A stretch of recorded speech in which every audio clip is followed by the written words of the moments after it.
Yo guys, it's CF here. Welcome back to a brand new video. Welcome back to the channel. Today we are back with the match previews. The Premier League is back and mainly Chelsea are back. That's it for the international break. It's over. There will not be an international break until next year now. I think it's March. Get in there. Well, today, either way, it's the match preview for Leicester versus Chelsea.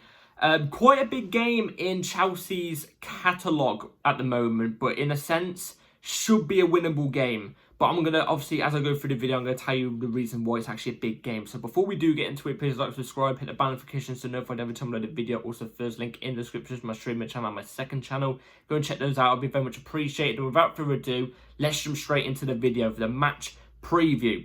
Leicester-Chelsea.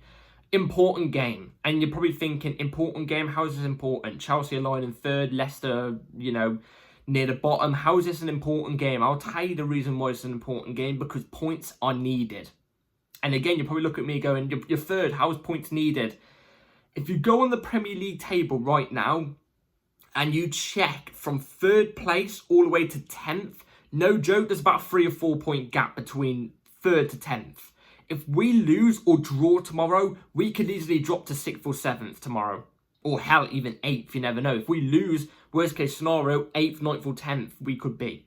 Do you know what I mean? There's such a thin gap right now. And look, we never thought we'd be in a title race. And technically, realistically, we're not really in a title race as it is right now anyway, because Liverpool are 9 points above us. Man City are like, 2 or 3 off above us or something. So we're not in that title race, but it only takes one game for Liverpool to slip up. 6 points, we pick up points. If we pick up points, especially in these type of games, we could enter ourselves in some sort of conversation. We could. At least we'll be in some sort of conversation. We could maybe push it. Do you know what I'm trying to say? Obviously, the main goal this season was top 4. Like, it was safely being top 4, get Champions League football so also as well. These are the type of games you need to pick the points up in. The Leicester games. And, like, no offence at all to Leicester. I've got no offence at all to Leicester, because I actually quite like Leicester. Like, I've always looked at Leicester and thought they're actually quite a decent team. They've got a really nice fan base. I actually really like Leicester. They've had one of my favourite teams, non-Chelsea teams, is actually that Leicester 15-16 team. I think that Leicester 15-16 team was so exciting to watch. Claudio Ranieri as the manager, prime Jamie Vardy up top. Wes Morgan, weirdly, was a player I really liked. You had Danny Drinkwater, who actually performed really, really well. N'Golo Kante. He had so many good players. Chilwell from that title-winning team too. There were so many vital players from that Leicester team that went on and had amazing careers. Obviously, also Mahrez is another one. Went on and had amazing careers. Obviously Jamie Vardy stayed at Leicester. He will be playing us tomorrow. I've always liked Jamie Vardy. I don't know why. It's maybe because FIFA and his pace was amazing. But like, I just love his shit house as well in real life. But most of them have moved on. Most of those players have moved on, because it's nearly a decade ago that is now. And let's be real, it's not the same Leicester team. It's not the same Leicester team that won that Premier League unexpectedly. It's not the same team. In fact, this is a complete 180 on that team. That team got to a bloody Champions League semi-final as well. And this isn't even half the team that beat us in that FA Cup final in 2021, I think it is, or 2022. This isn't even half of that team either. This team isn't that great. This Leicester team isn't that great. And actually, I think that when Maresca was there, obviously, because Maresca was the former Leicester manager before joining us this season. When Maresca was there last season and they won the championship, I actually think that team is more threatening and more of a danger than this current team with Steve Cooper in charge. In fact, I think these lot are very vulnerable at the back. Very vulnerable at the back. Easy to get at, especially with one of our wide. If our wide players are able to take on the fullbacks tomorrow, we can cause them danger. Because I feel like their fullbacks are very, very weak. I think that's a weak point of Leicester's. But either way, it's not half of the team. And you're a bad team when you got spanked twice and your trousers pulled down at the same time in the middle of a mall full of people on like a Black Friday or something. When you lose to Manchester United twice this season. And that's even before Ruben Amorim turned up. You know what I mean? Like, this team is beatable. We should be going to Leicester's ground tomorrow and winning at least 3 or 4-0. in realistic times. Is that my actual score prediction? No, obviously towards the end is going to be my score prediction. But like, these are the games we've got to pick up points. We've gone through the tough phase of games now. The tough phase of games is gone. We've only got one big six side to play, and that's Tottenham, and that's in like, I don't know, 4 match days time, I think it is. And we've got Aston Villa in that as well, I think, which is in 2 match days time. So it's the game after this, I think it is, if I'm not mistaken. But either way, Aston Villa and Tottenham are probably the only 2 teams that are considered good teams, especially nowadays, that are in this easy schedule for us right now. Like, we've got an easy run of games. We should be picking up a lot of points in the next couple games. And I even consider Aston Villa and Tottenham in that easy schedule. I feel like Aston Villa are beatable right now, especially the Champions League they're having to play. They're playing all their best players. They're going to be worn out. Do you know what I mean? Especially at this time, they're going to be worn out. And Tottenham are just Tottenham, you know what I mean? They're easy peasy. But this is the time now we've got to pick up points. When you look at the schedule that we had and the amount of points we've picked up and where we are in the table right now, with the remaining fixtures we've currently got left, we're actually in a really, really good position. We're in a really good position. And it speaks volumes for, you know, what we could potentially do under Maresca. It speaks volumes, you know what I'm trying to say. So, these are the games you've got to pick up the points. We cannot drop points in these games. We can't. So, yeah. Bad news before going into the team news. We have had an injury to Reece James. Reece James has got another injury, another hamstring injury, which is like his 9th in 3 or 4 years, I think I read online, which is unbelievable. And I've seen all the Twitter things all right now going, people saying, you know, we need a conversation on Reece James. I can understand it now. I can understand it, but can my heart do it? I don't know. But anyway, Reece James is out, and Lavia did suffer a hamstring problem at international duty, but he has been pictured in training, full team training, and apparently he is fine. Caicedo and Enzo have come back to team training late as well, so we kind of have a little bit of a midfield pickle. We do, in a sense. We have a midfield pickle. What is going to happen with the midfield tomorrow? Because if Caicedo and Enzo have just come back really late, is it really... Are we going to take the risk and chuck them in? Are we? And if Lavia has suffered hamstring injury, even though he is in training, are we going to take that risk either? Or do we maybe take the risk of one of them instead of 2 of them, and then go with like a Dewsbury Hall in the pivot? Dewsbury Hall did play for Leicester last season. He knows what some of the players are about. I don't know. I don't have those answers, but I'm going to give you my answers in a second when I give the team. But anyway, either way, tomorrow, I really, really trust Maresca tomorrow. Like, I really trust him to get the result tomorrow, especially how he knew pretty much most of these players last season, and he knows the team and everything. So I trust Maresca. Whatever team he puts out tomorrow, I'm not going to complain about. Like, not one player. Even if it's a player that's out of form, I'm not going to complain. So, anyway, move on to the team news, which is going to be up on the screen right in a minute. So, on the screen right here is going to be the lineup I'm going for tomorrow. So, Robert Sanchez in goal, Mark Cucurella left back, Levi Colwill, Wesley Fofana as your 2 centre-backs, Malo Gusto right back, Enzo Fernandez, Caicedo in the double pivot, Pedro Neto off the left, Palmer in the 10, Madueke off the right, and Jackson as the ST. Let me tell you the reason why I've gone with these players. So, Sanchez in goal, obviously. Like, I saw the blunder he made on international duty, and my God, was it bad. But, like, I still trust him just a little bit more than what I do with Jorgensen, for me personally. Cucurella left back, obviously standard. He has to be in at left back. We saw him at left back against Arsenal, and he's shown exactly why he has to be playing at left back.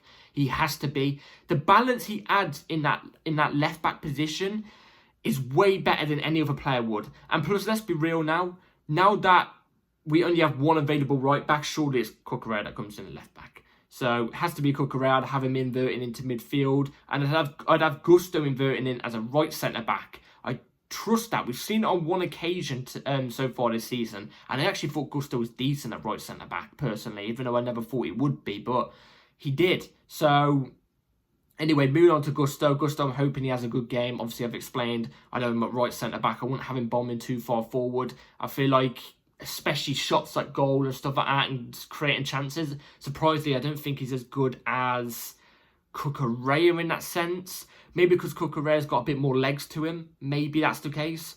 Maybe he's got a bit more stamina. Maybe Gusto, when he's pushing up the pitch, gets out stamina too much and hits in like a low balled cross. You know what I'm saying? I don't know, but I'd have Gusto, the one, dropping a bit more back tomorrow. I think he should be able to deal with it quite fine. Colwill and Fofana, obviously, as our two best centre-backs. I'd keep them both in. I have been on record to say that I think Colwill is quite overrated. I do, but I do think there's a good defender in there. There is obviously a good defender in there. I see a lot of people bashing Fofana. I think Fofana's been our best centre-back. I think Fofana's been brilliant. So I hope Fofana keeps it up, but I'm hoping those two work out tomorrow. I really do, because we can't have any sloppiness against teams that we should be beating. Enzo and Caicedo, I'd be having in the double pivot tomorrow. Look, Caicedo's barely played with Dewsbury Hall. Enzo's barely played with Dewsbury Hall. Same with Lavia, barely played with Dewsbury Hall. I think it's a big risk chucking Dewsbury Hall into this game tomorrow. If it happens, I'm not going to complain because I could kind of see the vision. But I would have Enzo and Caicedo, personally. I'm less worried about those two playing in a double pivot than what I would be starting Lavia tomorrow. Because if Lavia has had hamstring concerns at international duty only, less than a week ago, then I would say bring him on in, the second half an hour into the second half or something like that. You know what I mean? See if you can get a couple bit of a run in. So I trust these two. Enzo Fernandez, let's not get it wrong. Look, he's a baller. He is. He may be going downhill recently, but he's a baller. And it seems like the last couple of games he has been on form a little bit. So I trust him against Leicester tomorrow. Plus, all the games he's played against Leicester, he's actually played quite decent. Especially that one where he set up João Felix. I thought he was quite decent in that one. Caicedo as well, he's brilliant. He was going to be in this team either way. I don't even care. He was going to be in this team. Pedro Neto off the left, again, was going to be in this team no matter what. Pedro Neto has to be in tomorrow. That's one player, in my opinion, that has to be in. International duty, he was showing really, really good signs. Obviously, before the international duty, especially against Arsenal, he was brilliant. He's so exciting on the ball. Again, he's a winger that will take on his man. And set chances up for us. So it has to be Pedro Neto off the left. Again, on the right wing, a player that has been off form and I have been asking for us to drop. I have been saying Noni Madueke should be being dropped. Tomorrow, I'd be giving him the start. Why? Because he does take on his fullback. There's one thing you can't knock about Noni is he does take on his fullback. And tomorrow, he's got to be less selfish though. If there's a chance to be selfish, go for it. But if there's a chance to cross it, a better chance to cross it than shoot, then go for it. You just mainly take on your fullback tomorrow because, again, like I said, the two wide players, that's their jobs tomorrow. They've got to be taken on the fullbacks. Palmer in the 10, obviously. Again, a player that did suffer a bit of an ankle injury or a leg injury recently, but I think he is fine. He has been going through a bit of a rocky patch the last 2 games. I will say that last 2 games, he has been a bit underwhelming. But it happens in players' careers. It's happened to Messi. It's happened to Ronaldo. It's happened to any player you can think of. I'm just saying Messi and Ronaldo top of my head because, they're the two that popped up. But it happens to every player. It does. And there's no doubt for me tomorrow, I think Cole Palmer will be back on form. And either way, you've got to start him anyway because, look, he can produce the goods at any time. He can. And Jackson's the ST, obviously. I'm hoping for Jackson to have a big game tomorrow because I thought against Arsenal he was quite quiet. I thought he was quite underwhelming against Arsenal. And look, he's the only recognisable striker, the only recognisable number 9 we've got at the club. And Nkunku isn't a striker. He's not. Would I like to see Nkunku in this game? Yes, I would. In the 10, preferably, like I've been saying. In the 10, please. If we have a chance, bring him on in the 10. But I don't think it's going to happen. I think he would come on as a number 9. But anyway, that's the lineup I'll go for tomorrow. Let me know in the comments down below yours would be. Alright guys, so moving on to the score predictions tomorrow. Leicester-Chelsea.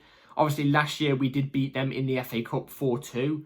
They did give us a game, but I feel like that was more to do with the manager, which is obviously Maresca. I'm not just saying that because he's a Chelsea manager now. I actually generally do think that because you look at last season compared to this season, even though it's 2 different leagues, I get it, Championship and Premier League, they still looked more dangerous, and yet we still got a convincing win under a worse manager, Pochettino. You know what I'm saying? Tomorrow, I'm going to go with Leicester 1. I'm going to go with Leicester 1, Chelsea 3. I think we're going to win 3-1. We are going to concede. We know this. We haven't got a strong defence yet, and our goalkeeper is very, very, wonky in a sense. But we are good going forward, and I feel like this Leicester team is very vulnerable at the back. Very vulnerable at the back. Very prone to mistakes when you're pressing them, so our players got to be pressing. Jackson has to be pressing them tomorrow. It's got to be on 100%.